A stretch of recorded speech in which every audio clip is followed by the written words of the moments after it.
Okay, thank you. So let's chant the prayer. Om Namo Bhagavate Vasudevaya. Om Namo Bhagavate Vasudevaya. Om Namo Bhagavate Vasudevaya. Om Namo Bhagavate Vasudevaya. Om Namo Bhagavate Vasudevaya. Om Namo Bhagavate Vasudevaya. Thank you. So chapter 15 starts discussing Raga Nuga Bhakti, which is a very elevated topic. In the older editions of Nectar of Devotion, there's some kind of confusion between Raga Nuga and Ragatmika, but hopefully you'll understand from the explanation if you got an older edition, what the difficulty may be.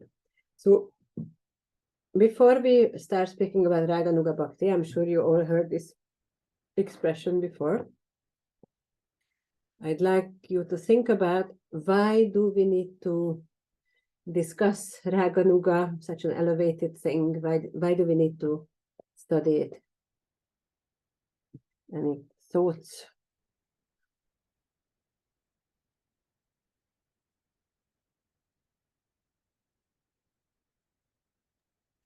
So it's part of sadhana bhakti?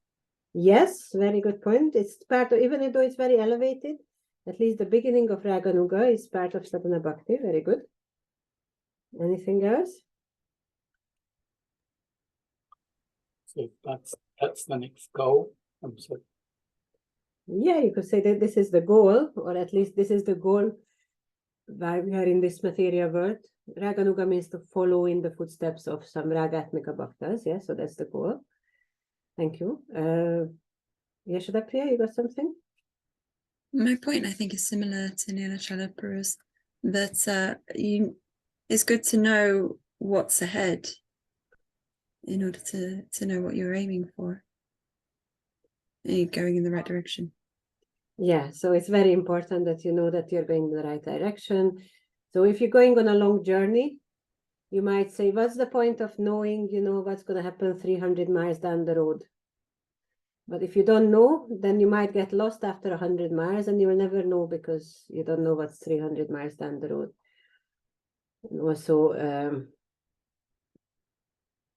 I was reading about someone who was in the army and they learned navigation, like night navigation.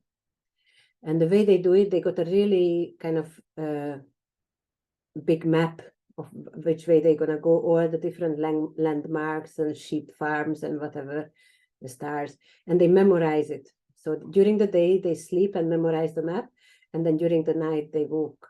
So this means that they need to know the whole road, the whole journey, exactly. So it means that, okay, there should be a small hut here. And if the small hut is not here, I must have got lost. And then I can retrace my steps and then go in the right direction. So it's the same thing with bhakti. As we go along the path of bhakti, we should know, okay, at this stage, these are the symptoms, these are the things that should happen, these are the things I should experience. If I'm not, then maybe I'm not going in the right direction, or maybe I'm not at stage yet. Okay, so this gives us some help in our night navigation or day navigation, whatever this may be. Another important thing is that we speak quite a lot about anartha nivritti. Anartha nivritti means to become purified of unwanted things. Anartha means unwanted, and nivritti means to become free from, to get rid of. And this is important, but even more important than getting rid of the unwanted things is getting the wanted things. So artha pravritti.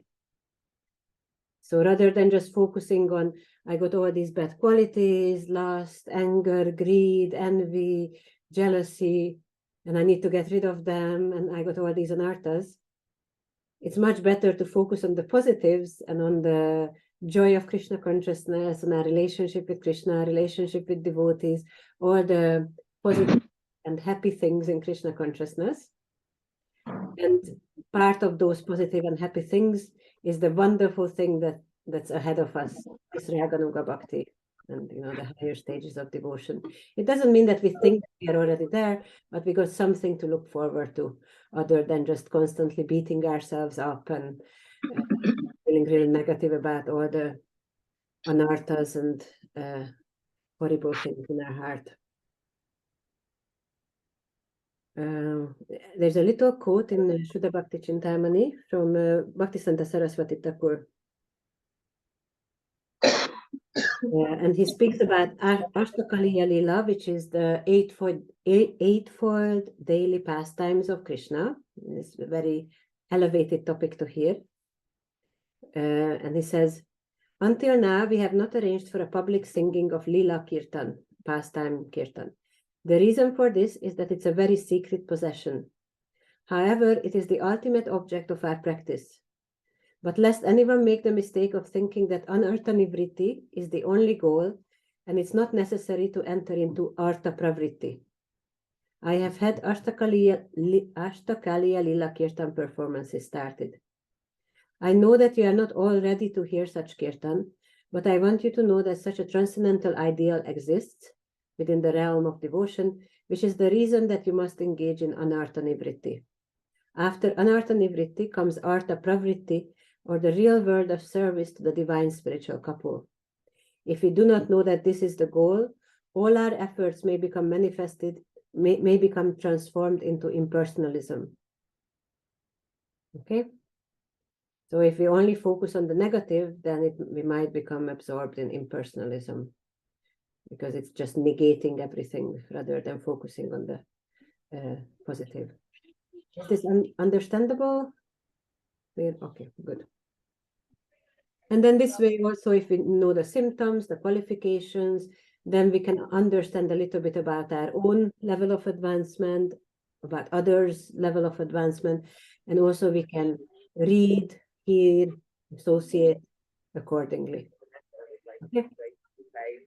So this was the introduction. I think it's Prabhu Jayananda Prabhu. There's something going on in your background that's okay. Thank you, Prabhu. Okay, so to understand Raganuga, we first need to understand Raga and Ragatmika. So there's this slide here. So Raga means spontaneous attraction for something while being completely absorbed in thoughts of it with an intense desire of love. So this is how Prabhupada Rupa Goswami defines Raga. We already had this word Raga in Bhagavad Gita, that it can mean attachment, Raga, Dvesha, Vimukta, becoming free from attachment and aversion, things like that. So a lot of these words have a material meaning, like that applies to the material world, and also a spiritual meaning. So here is the spiritual meaning, the spiritual attachment, so to speak. And Raga also means color, like wearing tinted glasses. When we have sunglasses and it's like maybe blackish, then everything becomes a little darker when we look through the glasses. And sometimes you get these kids' toy sunglasses that have like green or pink or something else. And if you look through those glasses, then everything becomes tinted with green or pink or whatever the color is. So Raga is a similar thing, that when you have this Raga, this intense attachment to Krishna, then you see everything through this attachment. So wherever you look, you see Krishna. Not necessarily that you see Krishna dancing with the gopis, but you see Krishna's hand, you see Krishna's arrangement, you see Krishna's creation.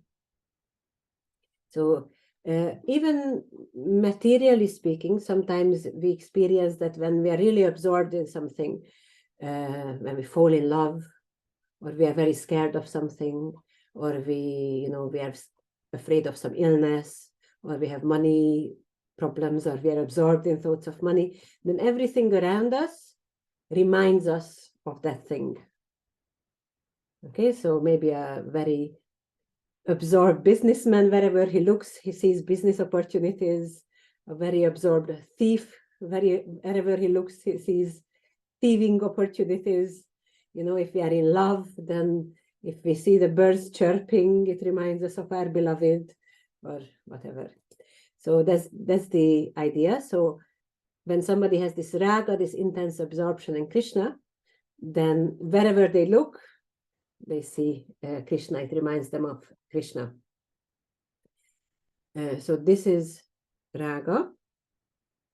The next word is ragatmika. So you can see the same word raga is there. And then atmika.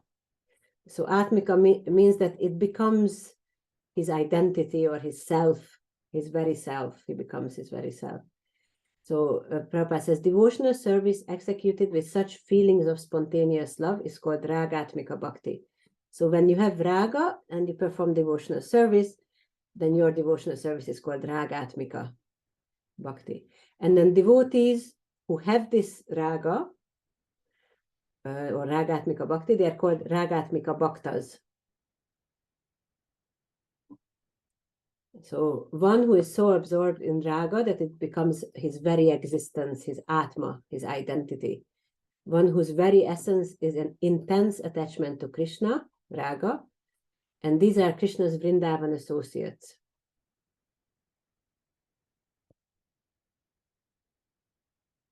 So the verse for this is this, Agamai bhaktira haya ragatmika nama, taha shuni luptha haya kona bhagyavan. It's from the Chaitanya Charitamrita, the translation. Thus, devotional service, which consists of raga, deep attachment, is called ragatmika, spontaneous loving service. If a devotee covets such a position, he is considered to be most fortunate. Okay, and this takes us to the next stage, which is raga nuga. So ragatmika is a devotee who is already absorbed in this raga. His very existence is just his attachment to Krishna. And raga nuga is somebody who wants to attain this stage. So anuga means a follower. So raga nuga is one who follows these ragatmika devotees. Way Prabhupada says, devotional service that accords with their devotional service, with the ragatmika devotees' devotional service, is called raganuga bhakti, or devotional service following in the wake of spontaneous loving service. A devotee intensely desiring the position of such a ragatmika devotee is thus following in his wake. So as far as I understand, this English expression, following in the wake, means that when there is a boat or a ship going ahead on a lake or something, you've probably seen it, and there is these little waves behind it. And if you are right behind them, then it's actually a little easier to kind of go forward. So sometimes, another boat follows in their wake. So then it makes that journey easier. Or you see birds, they kind of fly in a pattern. The first one, that's the hardest, or the first one to fly. And then all the others are kind of flying behind them because it's easier for each one. And then they sometimes swap. So it's not just for one bird that, otherwise it's going to be too hard. So this is following in their wake, so following their example, or following after them, and that makes devotional service, or this kind of raga nuga devotional service, easier. Okay. Is this understandable so far? Okay. Does anyone want to kind of, you can look at the slide, but just really quickly in one sentence each summarize what is raga, what is ragatmika, and what is raga nuga.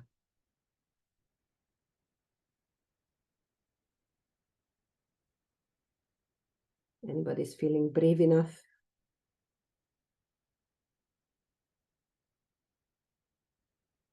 Nilachar Chandra Prabhu, is that you putting your hand up, or am I just putting you on the spot? No, I give it a go. Raga's, I guess, having that desire to experience something higher. Little more than, sorry, continue. Yeah, sorry.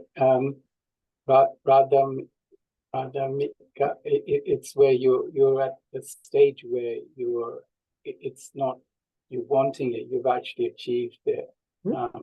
It's without thinking about it, you'll perform devotional service, not because you have to, it's out of pure spontaneous love. And Raganuga is that you're not there, you're in the middle, but you're seeing how what's possible. So you're just to go to that level. Yeah, very good. Thank you. The only thing is with Raga, it's not just a desire for something higher, it's specifically a strong attachment to Krishna. Okay, but the other two are good. Thank you, Prabhu, for being so brave. It's not an easy topic, and I just explained it. Another point is that this Ragatmika devotion must be completely free from awe and reverence. So from the understanding of God's majesty. Okay, so only residents of Vrindavan can have this feeling of raga, because it's more than just spontaneity. I can't pronounce this word. Can someone say it? Spontaneity. How do you say that? Okay, spontaneity. Anyway, you know what I'm saying. So it's more than just spontaneously wanting to serve Krishna. It's not enough that Krishna is God and I want to serve him spontaneously. That's all my desire. It has to be also be free from this understanding that Krishna is God, because it kind of adds a majestic awe and reverence kind of mood, and that's not Ragatmika anymore.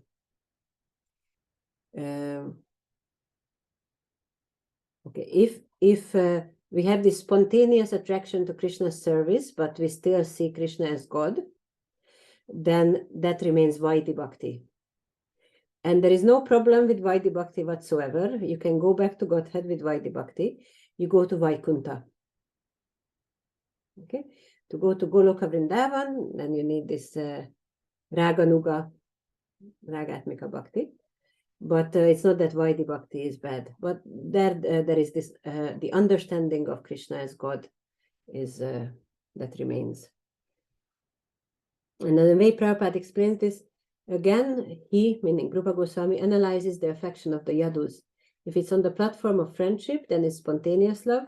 But if it's on the platform of regulative principles, then it's not.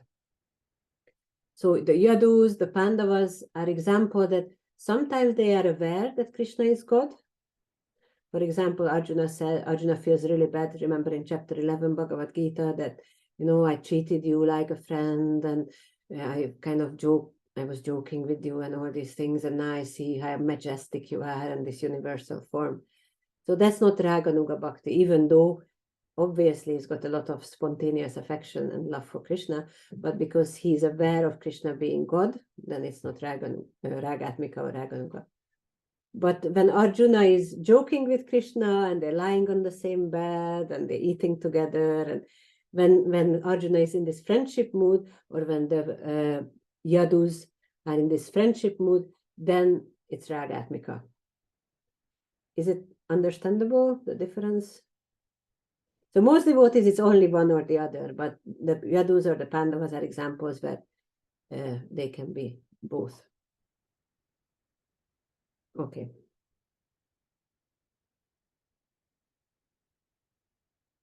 Chaitanya Charitamrita quotes a verse from Bhakti Rasamrita Sindhu.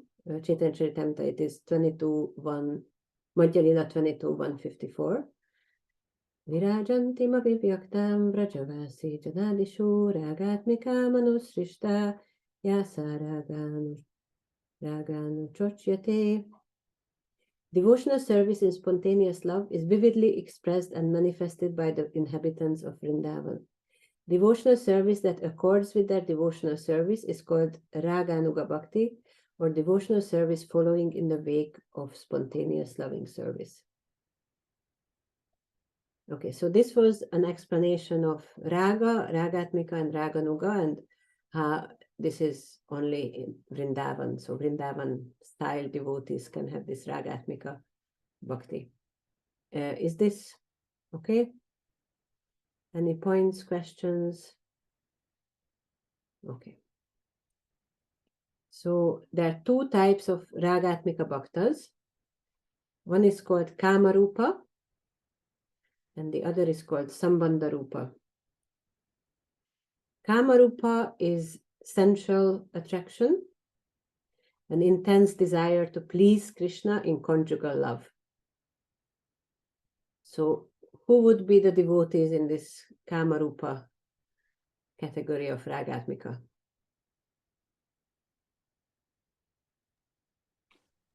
Would it be the gopis and Srimati Radharani? Yes, gopis, Srimati Radharani, manjaris. Very good. And then Sambandharupa is all the other relationships, servant, friend, parent. Servant, sometimes not, but definitely friend and parent. So who would be devotees in the Sambandharupa category of Ragatmika Bhakti?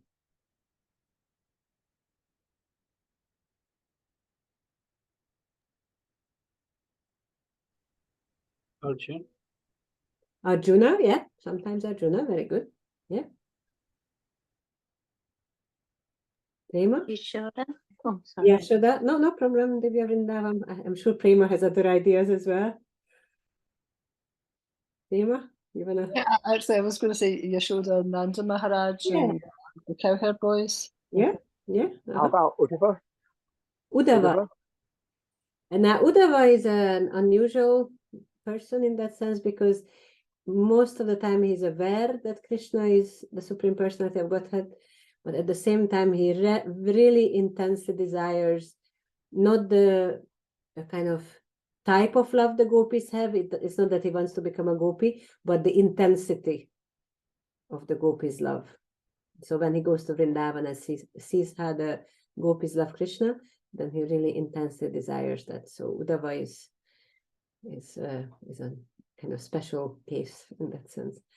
But all the other cowherd boys, Sridham, Subal, Stoka Krishna, Mother Yashoda, Nanda Maharaj, all these devotees that you mentioned, Krishna's nurse, all these devotees who just love Krishna because he's Krishna, not because he's God. Okay, so these Kamarupa and Sambandharupa. Kamarupa, so this conjugal love, is also a relationship. It's not that the gopis don't have a relationship with Krishna, but because it's so strong and so special, then Rupa Goswami gives it a separate category to emphasize its preeminence. It's a little bit like saying everybody is coming, the king is also coming. So the king is already included in the everybody, but still it's kind of, he's also mentioned separately to emphasize his specialty. Okay. Next, Prabhupada explains that there are all these different kind of devotees, gopis, Shishupal, Kamsa, Yadus, Pandavas, general devotees like Narada. They are all given as examples as people who, through love, envy, fear, familiar relationship, affection, or devotion, regulated devotional service, they were all absorbed in thinking about Krishna, and they all attained the same destination. And this is really, we need to kind of unpack this a little bit. First of all, it says through love, envy, fear, familiar relationship, affection, they were all absorbed in thinking about Krishna.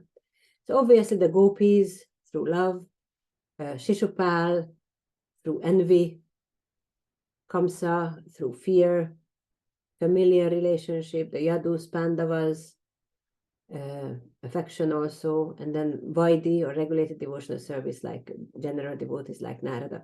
So all of them have a slightly different or sometimes very different motivation why they are absorbed in thinking about Krishna. And any kind of absorption in thinking about Krishna is purifying, but envy and fear are not recommended. Okay, so Prabhupada says the attraction of Kamsa to Krishna in fear and the attraction of Shishupal in envy are not accepted as devotional service, because anyone has any thoughts, or why is it not a devotional service? If you're really good, you can even quote a verse too. substantiate your argument.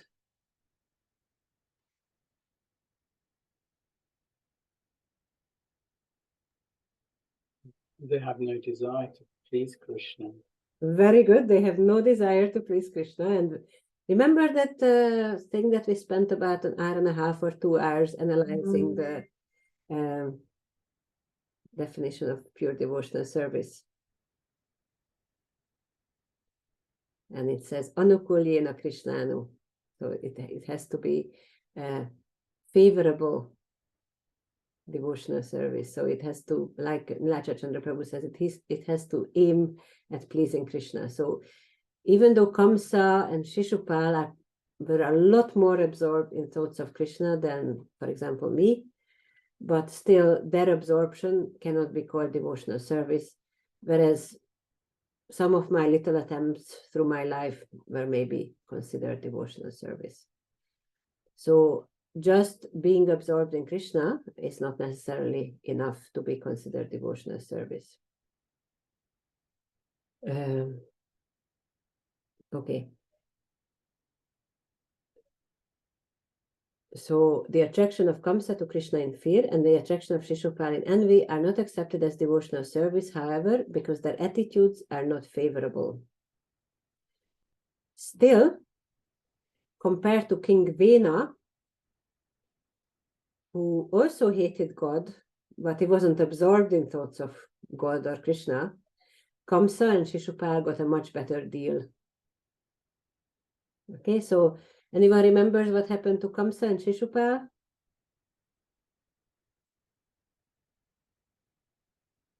Yashoda or Prema? Oh, I said 2 names, so nobody's going to say anything. Okay, let's have Yashoda first and then Prema. They both got killed by Krishna. Kamsa, yeah, they both Kamsa and Shishupal got killed by Krishna. Kamsa got killed in a wrestling match with Krishna, and Shishupal had his head cut off with the Sudarshan chakra. And then what happens to people who get killed by Krishna? They get liberation, but is this a huge liberation? Yeah. So sometimes it says that they merged in the body of Krishna. Sometimes it's the effulgence of Krishna. Prema, you had, sorry, we really kind of took your... No, that's fine.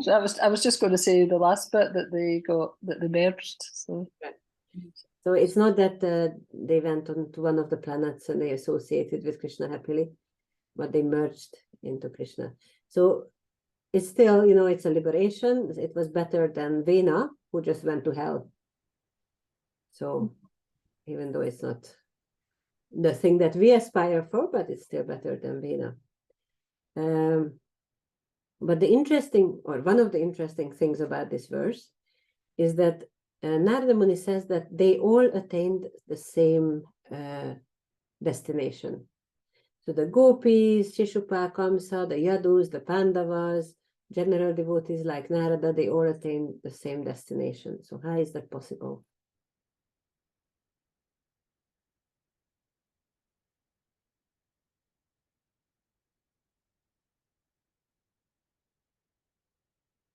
How did the gopis and Kamsa attain the same destination?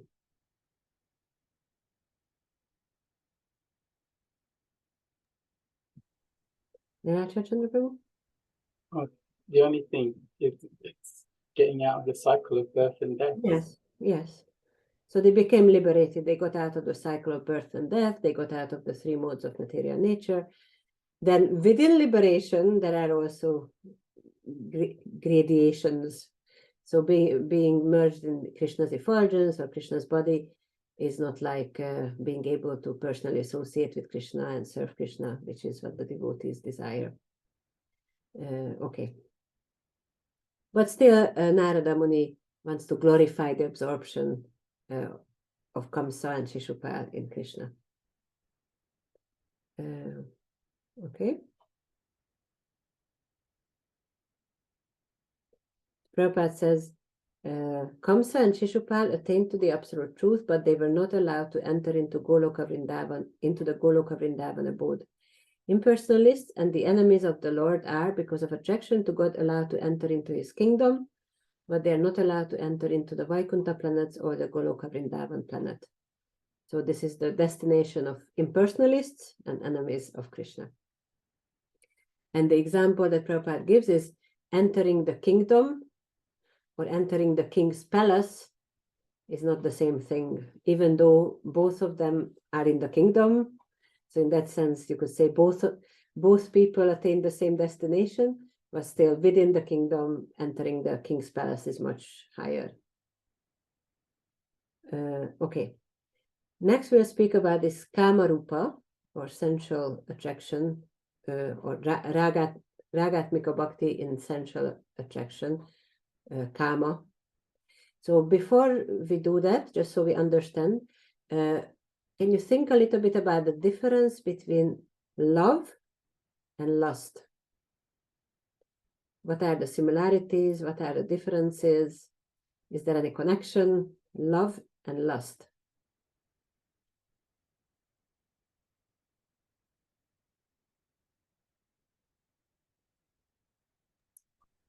So love is what we have for Krishna, and lust is what we have in place of love for Krishna. Okay, so that was a really good summary. Love is what we have for Krishna, and lust is what we have for ourselves or others instead of Krishna.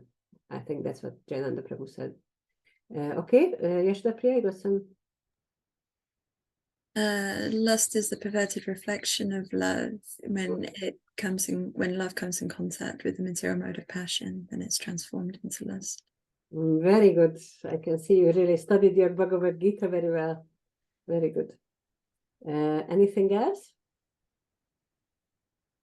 Prema, please. I was thinking that in love, you're concerned for the welfare or the happiness or the pleasure of the other, where lust, it's more, what can I get out of it? Where's my enjoyment? Very good. Very good. Thank you, Prema. Very good. Anything else? Divya Vrindavan? I think yeah. Can lust often obviously be without the desire to serve or engage in devotional service, whereas love, we strive for that platform. Very good. Very good. All these things are correct. I wanted to quote this verse from Chaitanya Charitamrita. I think I quoted it before. This is Adi Lila 4:165. And the verse it's a nice verse to even learn. You can learn it, it's quite short. Atmandriya Priti Vancha Tara Balikam Krishnandriya Priti Ichad Hare Premanam. And the translation is, the desire to gratify one's own senses is kama or lust, but the desire to please the senses of Krishna is prema or love. So more or less the same thing that you all mentioned. You kind of all explained it from slightly different perspectives, but the desire to satisfy our own senses, Atmandriya Pritivancha, is lust. And the desire to satisfy Krishna's senses or to please Krishna is prema or love. And then Krishnadas Kaviraj Goswami says, lust and love have different characteristics, just as iron and gold have different natures. The object of lust is only the enjoyment of one's own senses, but love caters to the enjoyment of Lord Krishna, and thus it is very powerful. So when we speak about this Kama Rupa, even though the same Kama is used as for lust in this verse, this refers to this spiritual love or spiritual lust. Even though it appears like you could say, mundane interactions between boys and girls, that's lust. And that's why it gets the name Kama Rupa. But the desire of the gopis is not to enjoy. It's not to enjoy themselves. It's only to please Krishna.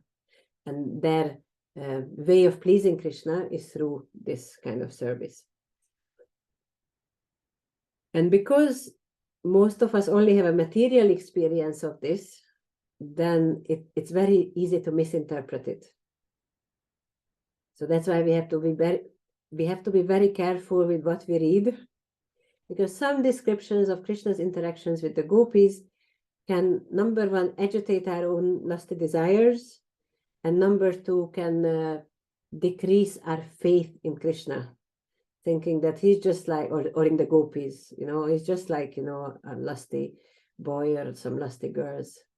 So if you don't have this proper understanding of who Krishna is, who the gopis is, what their relationship is, then it's very easy to misinterpret and very easy to commit offenses like that. So usually dancing and embracing are manifestations of material lust. So when materialists or neophytes hear about these pastimes, then they misinterpret it as mundane lust. The Prabhupada says, unfortunately, persons who cannot understand the transcendental nature of the loving affairs of the gopis and Krishna take it for granted that Krishna's love affairs with the gopis are mundane transactions, and therefore they sometimes indulge in painting licentious pictures in some modernistic style. So that's Prabhupada's expression of, when this pastimes between the gopis and Krishna are not depicted in the proper way.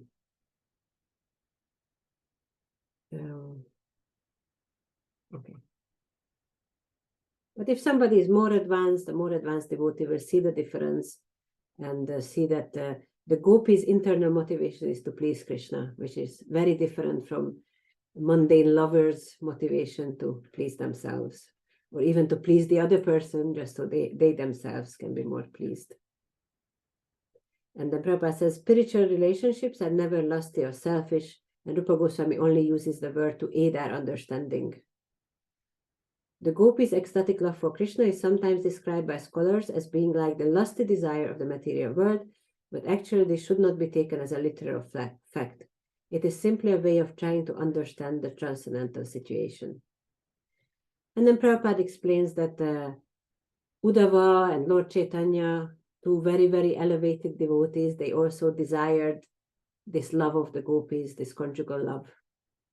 Of course, Uddhava didn't desire the conjugal love itself, he desired the intensity of the gopis' love for Krishna. And then at the end of the chapter, Prabhupada speaks about Kubja. You remember that pastime from Krishna book when she's the hunchback woman, and then Krishna makes her beautiful, and then she wants to enjoy with Krishna. So her love is not Kama Rupa, it's called Kama Praya, or almost Kama, because it's so close to like mundane love. It's not quite mundane, but almost. So that's why it's not quite the Kama Rupa love. Okay. I don't know if I have these. Yeah, no. Anyway, so to kind of let us think about these topics a little bit more deeply, or understand them a little bit more deeply, we'll do a little exercise. So imagine that you just gave a public lecture, Sunday feast, or some public preaching program. And at the end of the class, you will have 3 questions. One by a psychoanalyst person, like some psychiatrist, psychologist, very educated person, a psychoanalyst. Another one, university academic professor. And the next one is by a Hindu gentleman. So the psychoanalyst person, he says, I don't see a problem with sense gratification. It's natural and gives pleasure. In fact, suppressing these desires can create a lot of problems. Why do you talk against it? I just say it again, just so we can absorb it. I don't see a problem with sense gratification. It's natural and gives pleasure. In fact, suppressing these desires can create a lot of problems. Why do you talk against it? Okay, so remember, you are in a public lecture. What do you say? How do you answer someone like that? And don't say you're just a sense gratifying demon and you don't deserve to be here. Okay, Nilacha Chandra Prabhu?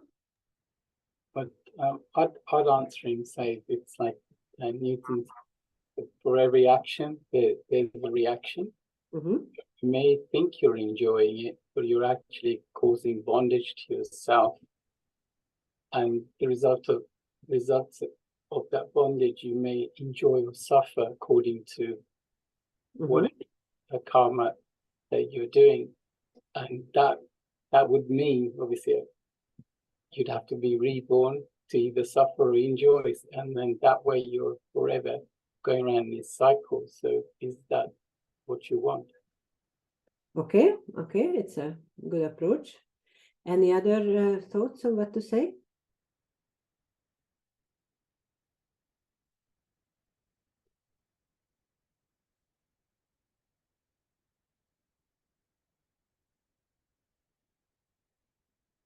Yashtapriya? It's quite a simplistic answer, but how many people you see nowadays sense gratifying themselves and like engaging in such lusty activities and no one's happy? Is it really? That's because you're suppressing it. You're not doing it enough. If you could do it all the time, you'd be happy. I'm joking. I'm just.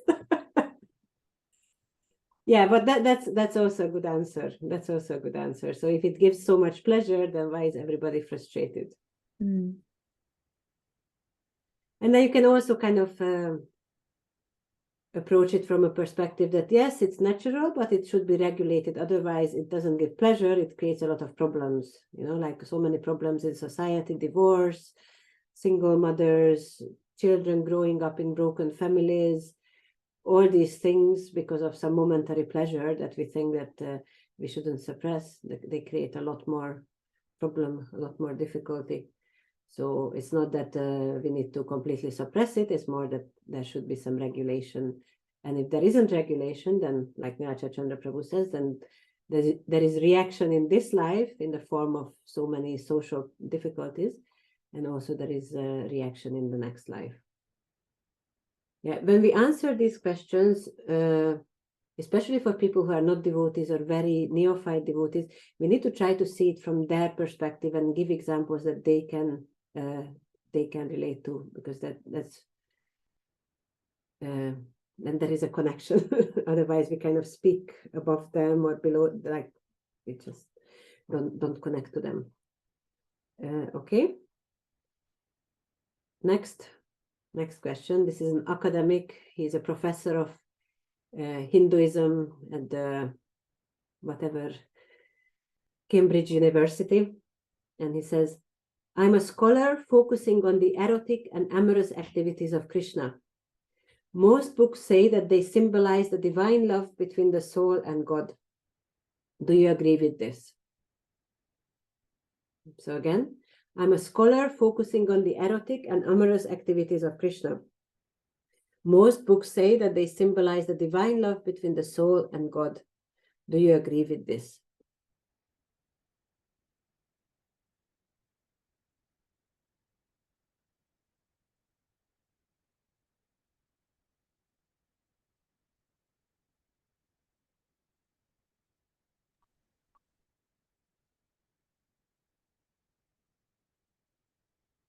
Okay, so it's not an easy one.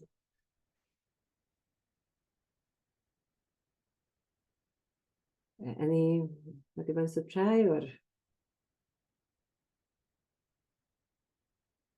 Okay, so this is true. If somebody asks this question, you can say that yes, it symbolizes the complete self-absorbing, self-surrendered love between the soul and Krishna.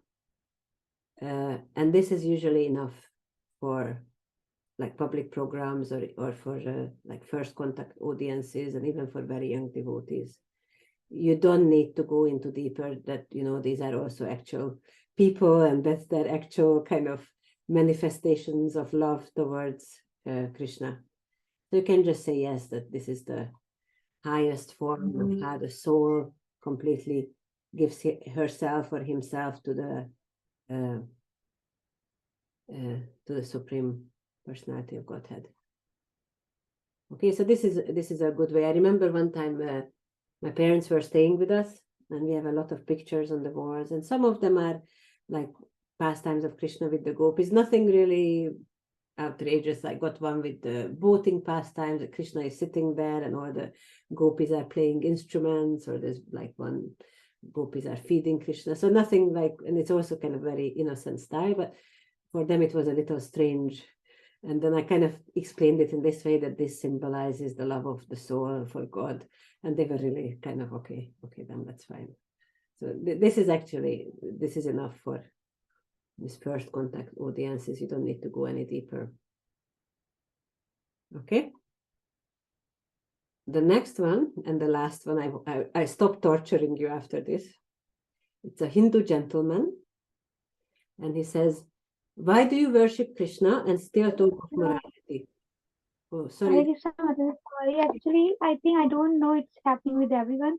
My screen is switched, like I am still on a 9-number slide. I can't see the others. You can't see the slides? Yeah, I can see the 9-number slide only on my screen, main screen. So are you sharing all slides or? No, I'm just on number 9 just now. When I come to the next slide, this one.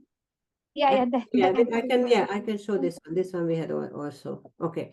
So I usually just have one big slide and then lots of small ones at the side, but on the recording, you can see all of them. And I also put up all the slides on the Google Classroom so that you can go through them bit by bit. But actually, it's good that you kind of brought this up, because this way also had. Thank you, Mataji. So the question is, why do you worship Krishna and still talk of morality? After all, Krishna was an adulterer, running off with others' wives in the dead of night. How is this moral? How can you worship and follow such a God? Okay, you need the question again? So, why do you worship Krishna and still talk of morality? After all, Krishna was an adulterer, running off with others' wives in the dead of night. How is this moral? How can you worship and follow such a God?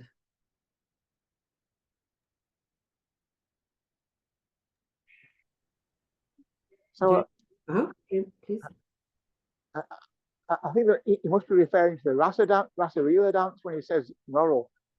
That's something that can't be understood by people unless they're very, very highly elevated in Krishna consciousness, really. He's just trying to sort of apply his own criteria to what he says the Rasa-Leela dance. And instead, it's not really immoral. It's just our projection on it, just how he understands it. Okay, so how would you explain why it's not really immoral and it's just your projection? Because to understand the Rasa-Leela dance, you need it explained to you by somebody who is very elevated in Krishna consciousness. And, he hasn't had that explanation. Okay, so how would you explain it? I know that you don't consider yourself very elevated, but just in a very simple way, how would you explain why it's not immoral? Yashoda Priya, you got some? If everything comes from God, comes from Krishna, then even the gopis come from Krishna. So actually the gopis are his wives anyway, in principle. So it's not really immoral. Yeah, so everything is Krishna's property, everything is Krishna's energy, everything is there for Krishna's enjoyment. So there's nothing really immoral about it. And if you want to go into, sometimes you can, sometimes you shouldn't, in some detail, Jiva Goswami explains that when Brahma stole the cowherd boys and put them all in a cave, and Krishna manifested as all the cowherd boys and the calves. For Brahma, it was just 1 millisecond, but it was a whole year in Vrindavan that Krishna was all the cowherd boys and all the calves, and all the mothers felt extra affection for their sons because it was actually Krishna, and all the cows felt extra affection for their calves because it was actually Krishna. So in that 1 year, that's when all the gopis got married.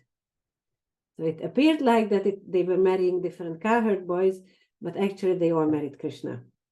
Okay, so this is also an explanation.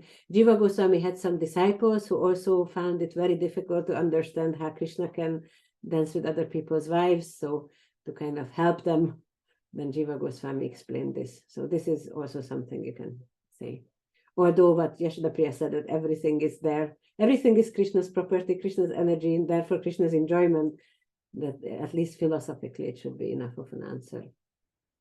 Okay. Now we can move on to chapter 16, which continues this topic of Raganuga Bhakti, and it speaks about Sambandha Rupa, which is the intense attachment to service in the mood of a parent or a friend or a servant. And then he speaks about the qualification. So for the, does anyone remember what's the qualification for beginning or starting sadhana bhakti?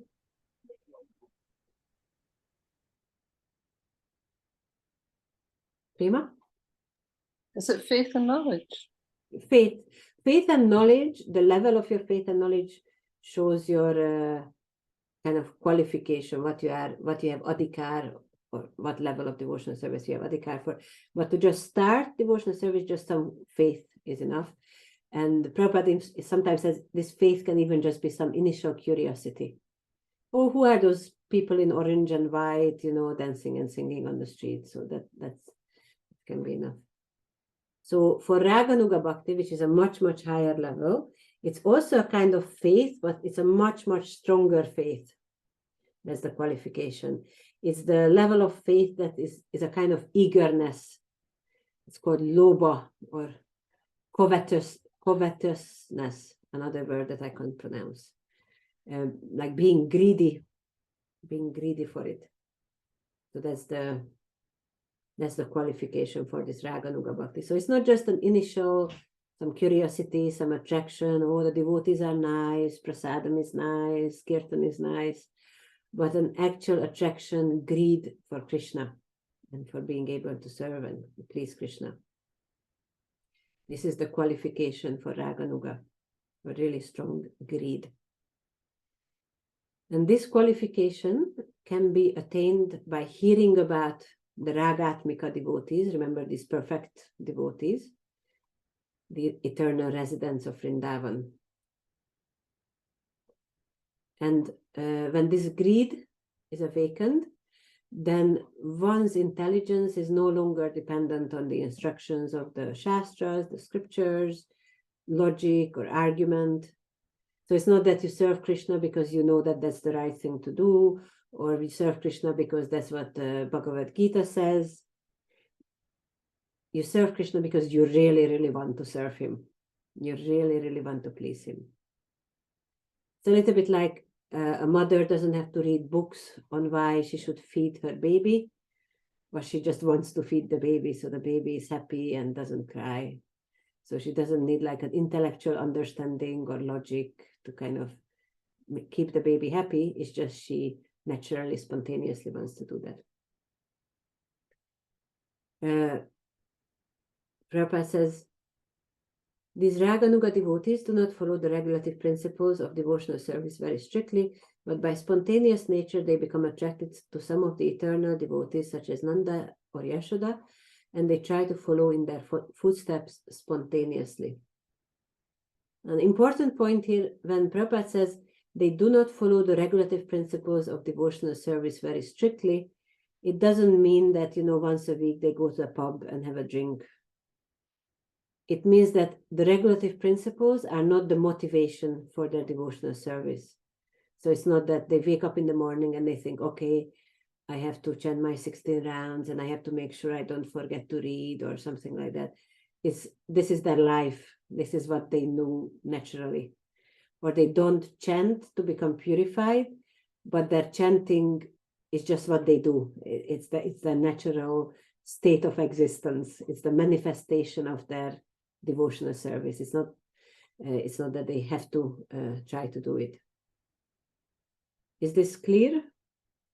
Yeah, because sometimes devotees get confused and they think that once I'm at the Raganuga level, I don't have to follow the regulative principles. I can just do what I like. Okay, well, that's not the idea. It's more that you don't have to follow the regulative principles because you naturally follow them anyway. You don't have to do it because you want to do it anyway. Okay, so that's the idea. And another point is that the devotees still do all the external activities of devotional service. So they still chant their rounds, they still worship the deity, they still water Tulsi Devi, they still remember those 64 items of devotional service that we learned about a few weeks ago. So they do all those, or many of those. They especially focus on the ones that kind of help their attraction kind of grow even more. But it's not that they stop chanting their rounds or anything like that because they like deity worship more or something like that. So they don't follow these items, or they don't do these items out of duty, but they do it naturally because that's what their attraction to Krishna causes them to do. And this greed or intense desire is called lobha. And it's a state where our sole and overwhelming desire is to please Krishna in a particular way. Okay, so this is a symptom, you could say. Okay, do I have a sole and overwhelming desire to please Krishna in a particular way? If not, then maybe I'm not at the level of Raganuga yet. If yes, then yes, I'm going in the right direction. And another point is that it doesn't awaken at least until steadiness or nishta. So remember these stages of bhakti: shraddha, sadhusanga, bhajana kriya, anartha nivritti, nishta, ruchi, asakti, bhava, and prema. These are the 9 stages. So shraddha is faith, then sadhusanga, you start associating with devotees, bhajana kriya, you start practicing devotional service, then comes anartha nivritti. Can be a very painful stage when you start purifying anarthas, becoming free from them. I had a whole kind of series of slides on at what stage which anarthas become purified. If I find them for next time, I show you. It's really interesting. So anartha nivritti. Then the next one, once about 75% of the anarthas are purified, then you get to the stage of nishta or steadiness. So this stage of nishta is the earliest that this raganuga starts, that this lobha or greed for pleasing Krishna awakens. Okay, it's not that it necessarily starts then. For some devotees, it starts later. Latest at the stage of bhava, although some of them remain on the stage at the Vaidhi level and they go to Vaikuntha. But somewhere between nishta, ruchi, asakti, bhava, somewhere there it starts. Although I also read that sometimes it awakens earlier if somebody brings it from their past life. For example, when Bharat was a deer, Bharat Maharaj in the Bhagavatam, he had Prabhupada says somewhere that he was at the level of bhava when he had this interaction with the deer. Shows us we have to be very careful, even at very elevated stages. So in his next life, he was already at that stage. But for most of us, at least nishta, 75% of anarthas purified or later. So Prabhupada says, we must always remember, however, that such eagerness to follow in the footsteps of the denizens of Raja, Vrindavan, is not possible unless one is freed from material contamination. In following the regulative principles of devotional service, there is a stage called anartha nivritti, which means the disappearance of all material contamination. So if there is still struggle to follow regulative principles, sorry, this is not Prabhupada saying. So if we're still struggling to follow the regulative principles, then we are not at the stage of nishta yet. Okay. Okay, is this qualification and when it starts, is this understandable? Or any questions or points about? Okay. Prabhupada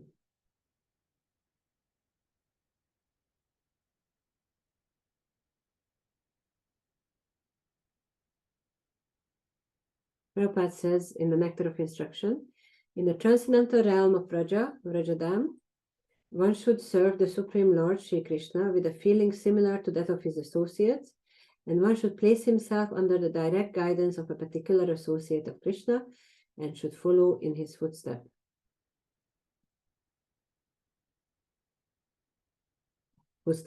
This method is applicable both in the stage of sadhana, spiritual practice is executed while in the stage of bondage, and in the stage of sadhya, God realization, when one is a Siddha Purusha or a spiritual perfect soul. So here Prabhupada paraphrases a verse from Bhakti Rasamrita Sindhu, this 1 to 295. So he says that this following a perfect associate, this Raganuga Bhakti, it can be both at the stage of sadhana, where we are, like practicing spiritual life or devotional service in the still in the stage of bondage, and at the stage of perfection, sadhya. And also to start this Raganuga, it doesn't need like already perfect absorption. It's not that yesterday I had nothing to do with Raganuga Bhakti, and by today I'm already perfectly absorbed. So it's a gradual thing. It's a gradual awakening in the heart. First, you might get an inkling or some understanding of what broad relationship of Krishna you're attracted to, what's the broad kind of service that you'd like to please Krishna with. And that broad understanding becomes kind of more and more specific as time goes on, as you cultivate that. So maybe, you want to serve Krishna. First you understand as a cowherd boy, then is it an older cowherd boy, a younger cowherd boy? What's the specific service you want to do for Krishna? So it's a gradual awakening or understanding. It's like, first the picture is really vague, and then slowly it becomes more and more in focus. You understand more and more. Okay. So let's see a summary of Raganuga Sadhana Bhakti. So this is Raganuga still at the stage of sadhana. And then also, there is Raganuga at Bhava and Prema as well, but this is still at the stage of sadhana. So devotional service that accords, okay, let someone else read it. Prema, can you see it well enough to read it? Devotional service that accords with devotional service of Ragatmika devotees is called Raganuga Bhakti, a devotional service following in the wake of spontaneous loving service. Qualification is intense desire or greed and purity of heart attained by hearing about Krishna's pastimes with eternal associates. External activities are the same as Vaidhi Bhakti. Motivation is not faith in scriptures, but intense desire to please Krishna. Internally, one meditates on the relationship of service between Krishna and his devotee. The specific relationship depends on our devotional aspiration. We live in Vrindavan, at least mentally. Thank you. So this is quite important because this is going to be the homework to describe Raganuga Bhakti. So I'm going to ask a few questions. So what are the two qualifications for Raganuga Bhakti?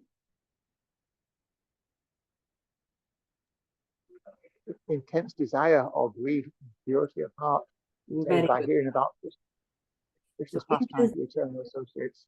Yeah, so intense desire or greed and purity of heart, these are the two qualifications. And Jayananda Prabhu already said that, but the way to attain this greed and purity of heart is by hearing about Krishna's pastimes.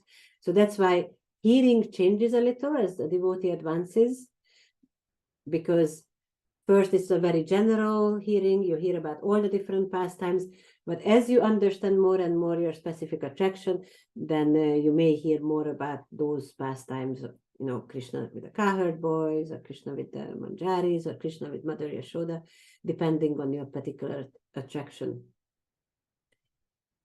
Another important point is that the external activities are the same. So you go to the morning program, you chant your rounds, you do all the similar things that you do as a Vaidhi Bhakta. But the internal motivation and the internal meditation is different. Okay, so maybe a very elevated devotee and a very neophyte devotee, they're both dressing the deities. The very neophyte devotee is thinking, okay, this is my service, I'm dressing the deities, I'm trying to make them look nice. This is my service to please Krishna and my spiritual master. And the very elevated devotee, externally, he does the same things, put the outfit on and the necklaces and the turban and everything. But internally, he's thinking about Krishna is my son, and I'm trying to make him look really nice. But he doesn't go around, put it up on the notice board. By the way, I'm an elevated Raganuga Bhakta, and Krishna is my son. Okay, so this is just going on inside. It doesn't make a big show of it. Okay? So external activities are the same, but internally, one meditates on the relationship of service with Krishna. Okay, live in Vrindavan. We had that in Nectar of Instruction as well, at least mentally, if you can't live there physically. And this is also the definition of Raganuga Bhakti. So following the devotional service of our Ragatmika Bhakta. Okay. Now I'll speak a little bit about these two things, the external and the internal. So unfortunately, I didn't put this verse up. If I don't forget, I put it up on the Google Classroom. It's a really nice verse. It's in Chaitanya Charitamrita Madhya 2260, and there it quotes Bhakti Rasamrita Sindhu 1-294. So this is Krishna's Paranjanam Chasya. No, sorry, this is not what I want. Anyway, I read this as well. Preshtam Nija Samahitam Tattat Katarataschasho Kuryad Vasham Vrajesata. The devotee should always think of Krishna within himself and should choose a very dear devotee who is a servitor of Krishna in Vrindavan. One should constantly engage in topics about that servitor and his loving relationship with Krishna, and one should live in Vrindavan. If one is physically unable to go to Vrindavan, he should mentally live there. So these are the things that one does as a Raganuga Bhakta. Always think of Krishna and his specific service to Krishna. Choose a particular associate of Krishna and try to follow his loving relationship with Krishna, and at least mentally live in Vrindavan. Now, an important point here is that choosing a particular servitor of Krishna, this is not like, I sit down with Nectar of Devotion or Krishna book or Chaitanya Charitamrita and pick one. Okay, I like the name of this one, or he looks quite funny or whatever, so it doesn't happen like that I select one that, but this is like I explained, this is a natural progression, a natural awakening in the heart that you're attracted to. First, just a particular general kind of service, then it becomes more and more narrow, and then eventually it becomes one particular devotee whose service you want to follow. Okay, and then it's important not to prematurely imagine our eternal spiritual form. Prabhupada says, they imagine that they have become associates of the Lord simply by thinking of themselves like that. So just by deciding that I'm an eternal associate, you don't become one. Obviously, you are an eternal associate because we are all eternal servants of Krishna, but it's not that you kind of artificially decide this. Okay, so the next point is that this external and internal, what I mentioned before. So externally, one continues following the regulative principles as a neophyte, and internally, one cultivates this Raganuga Bhakti.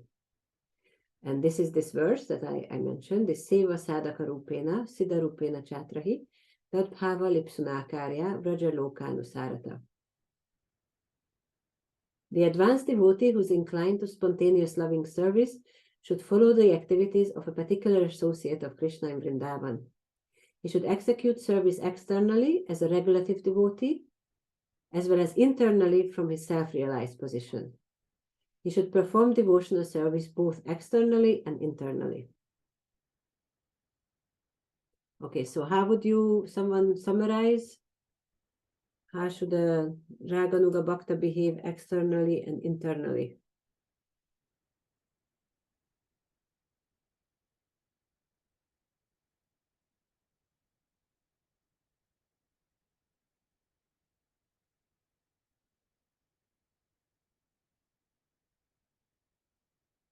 Is that you, Nirachar Chandra Prabhu, or again, I'm just putting you on the spot?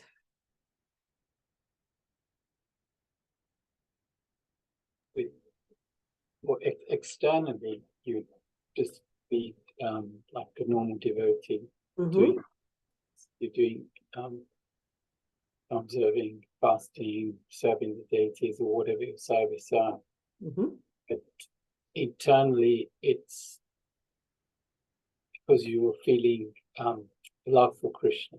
You're actually wanting to do it, and that's like you say, you have that longing for that service because that's your nature.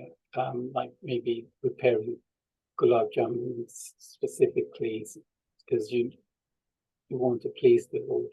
So that's the way I understand. Very good, very good. Thank you for that, Prabhu. Perfect. Thank you. So one way that Shivaram Maharaj explained it, what you said, Prabhu, was perfect, but he kind of specified it even further, that he gave the example that let's say somebody wants to follow Rupa Manjari, the way Rupa Manjari serves Radha and Krishna. So then internally, he meditates on the service of Rupa Manjari. It's not that he becomes Rupa Manjari, but he would like to assist Rupa Manjari or serve Krishna in that way. That's his internal meditation. And externally, he follows Rupa Goswami's sadhaka form, as the servant of Lord Chaitanya, preaching, writing books, like that. So serving the Sankirtan movement kind of thing. So that's like so internally you meditate on that devotee's Krishna Lila form, and externally you serve like that devotee serves Lord Chaitanya in the Sankirtan movement, or something like that. That's also a nice meditation. Prabhupada says, a devotee who is actually advanced in Krishna consciousness, who is constantly engaged in devotional service, should not manifest himself, even though he has attained perfection. The idea is that he should always continue to act as a neophyte devotee as long as his material body is there. Activities in devotional service under regulative principles must be followed even by the pure devotee.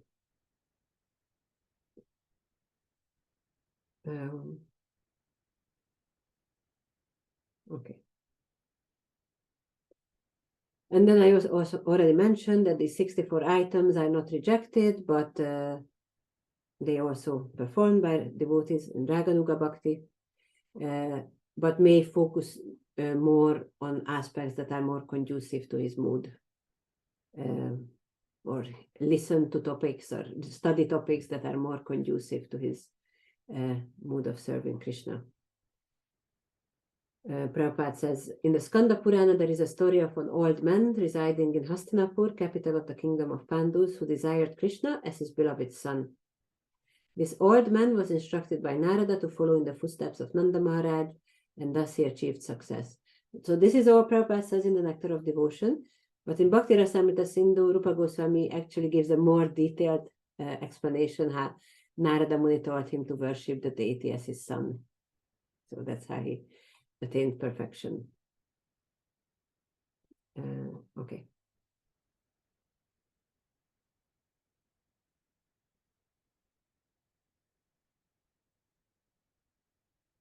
So just a few verses from Chaitanya Charitamrita. There are two processes by which one may execute this Raganuga Bhakti, external and internal. When self-realized, the advanced devotee externally remains like a neophyte and executes all the Shastric injunctions, especially those concerning hearing and chanting. But within his mind, in his original, purified, self-realized position, he serves Krishna in Vrindavan in his particular way. He serves Krishna 24 hours a day, all day and night. Text 158. The advanced devotee who is inclined to spontaneous loving service should follow the activities of a particular associate of Krishna in Vrindavan. He should execute service externally as a regulative devotee, as well as internally from his self-realized position. Thus, he should perform devotional service both externally and internally.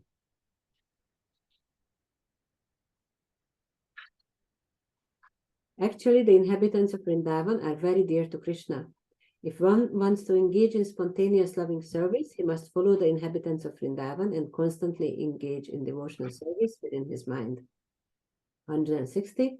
The devotee should always think of Krishna within himself and should choose a very dear devotee who is a servitor in Vrindavan.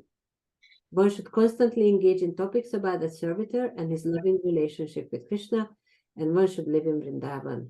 If one is physically unable to go to Vrindavan, he should mentally live there. Okay. Any points or questions? Okay. Next point Prabhupada speaks about is a Siddha Pranali. So this is a somewhat deviant interpretation of this Raganuga. Their idea is that what you meditate on internally, it should also come out externally. And not just that, but you don't have to wait for all the anarthas or 75% or whatever, however many to become purified. That's the way to start. You know, you should start how you mean to finish. So if you're going to become a gopi, then why not become a gopi today? So what happens is the guru gives a mantra, the Siddha Pranali mantra, and then you start meditating on that mantra and on yourself as a gopi or a manjari or whatever. And you also manifest this meditation externally. So you sometimes see strange looking people in Vrindavan, maybe in some other places. These are men, as you can may be able to see, dressed in saris as gopis, because they feel that I want to become a gopi in Vrindavan, so I might as well manifest this already externally. Okay, so this is prematurely imagining one's perfect spiritual form and imitating the gopis' activities, not just in internal meditation, but also in external activities.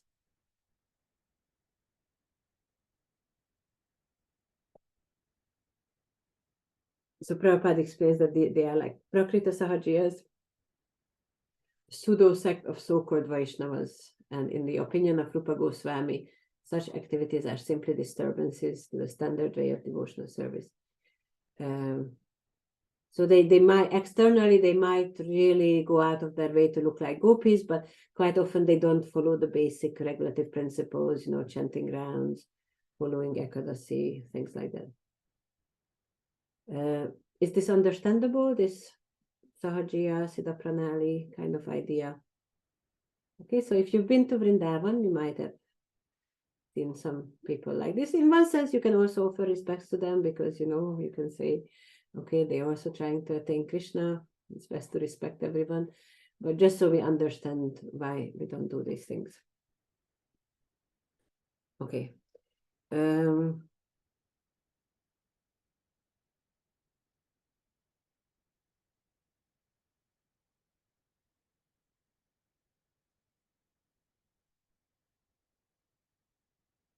So we spoke about the two types of Ragatmika devotees, this Kamarupa and Sambandharupa. And just as there are two types of Ragatmika devotees, there are also two kinds of Raganuga devotees who follow these two kinds of Ragatmika devotees. So if a Raganuga devotee follows a Kamarupa perfect devotee or Ragatmika devotee, then he is called Kamanuga. And if a Raganuga devotee follows a Sambandharupa perfect devotee, Ragatmika devotee, then he's called Sambandhanuga. So Anuga means to follow. Okay, so if you follow Kamarupa, you are Kamanuga. If you follow Sambandharupa, you are Sambandhanuga. Is this understandable? Okay. And then within this Kamanuga or Kamarupa, there are two divisions. One is called Keli or Sambhoga Ichamai. And these devotees want to serve Krishna directly in conjugal love. They are called Sakhis or girlfriends. So these are like the main gopis, Lalita, Vishaka, Tungavidya, Rangadevi, all these gopis. And then the other kind of Kamanuga devotee, this Tat Tat Bhava Ichatmika, they want to serve Krishna indirectly by serving Srimati Radharani. So they are the Manjaris. So these are, for example, followers of Lalita, like Rupa Manjari. So they serve Radharani, they serve the other gopis, and this is how they serve Krishna. So this is more indirect. In our line, most devotees are in this kind of Manjari. They don't even want to serve Krishna directly, but they want to serve Krishna through serving Krishna's great devotees, Radharani, or other great gopis. Okay, so this is a very high and elevated service, even though, you know, it might not appear so because it's not directly Krishna. Okay. The eligibility for this is, of course, natural attraction, that we spoke about, for serving Krishna in conjugal love. And one attains this by serving the deities of Radha and Krishna and by hearing about Krishna's pastimes with the gopis. So we mentioned quite a few times that by hearing one becomes purified, one becomes qualified for this Raganuga. So this hearing is also determined by what we are attracted to. And what we hear about determines what we are attracted to. The Prabhupada says this development of conjugal love can be possible only with those who are already engaged in following the regulative principles of devotional service, specifically in the worship of Radha and Krishna in the temple.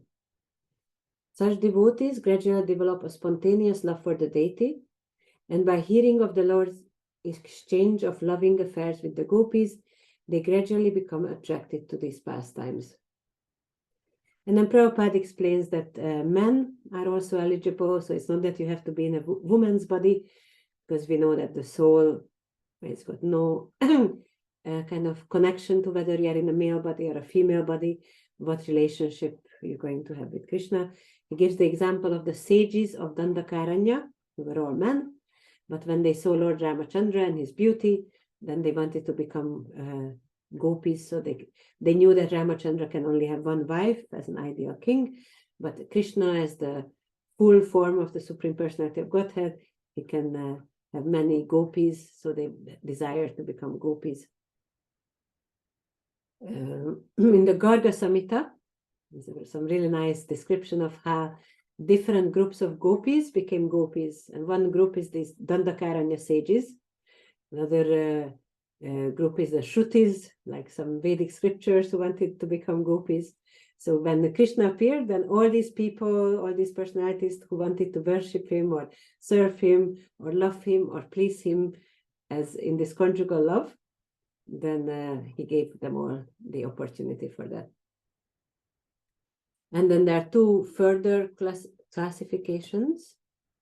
One is unwedded love, that these two belong to,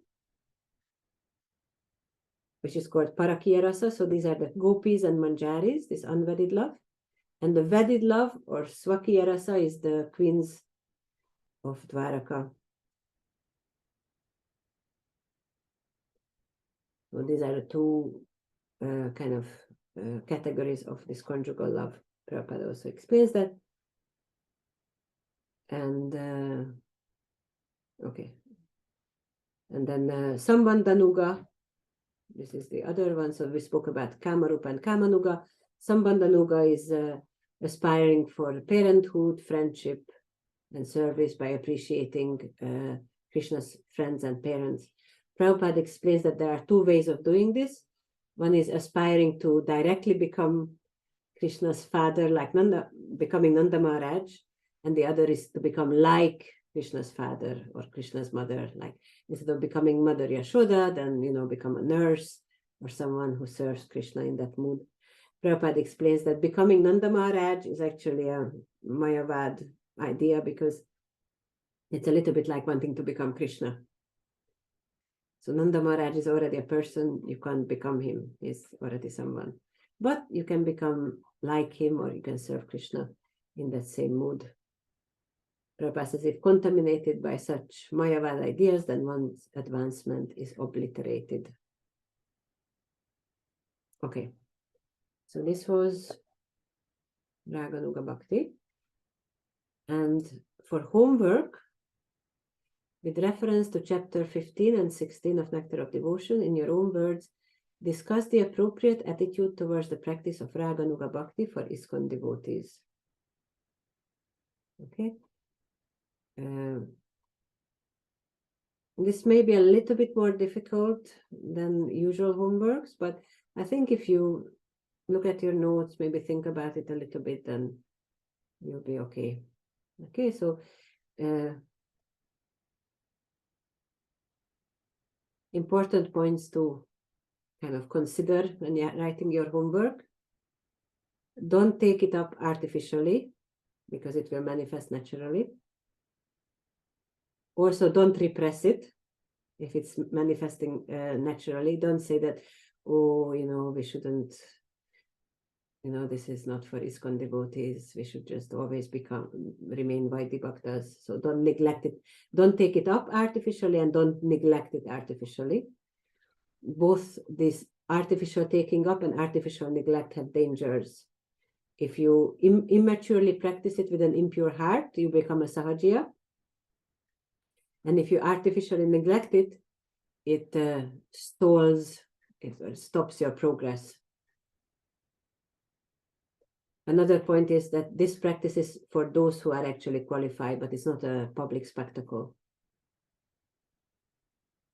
And also that we do need to study and understand Raganuga Bhakti, so it's not misrepresented. So we understand the signs, recognize the qualifications and the deviations, and also understand that it's an authorized part of Gaudiya Vaishnavism. So these are the points to consider in the homework. I put them up in the Google Classroom as well, and I also put up a verse from the Srimad Bhagavatam that I feel is really relevant for this homework. Okay. Thank you for your kind attention. Really happy to see you, and most probably see you in 2 or 3 weeks.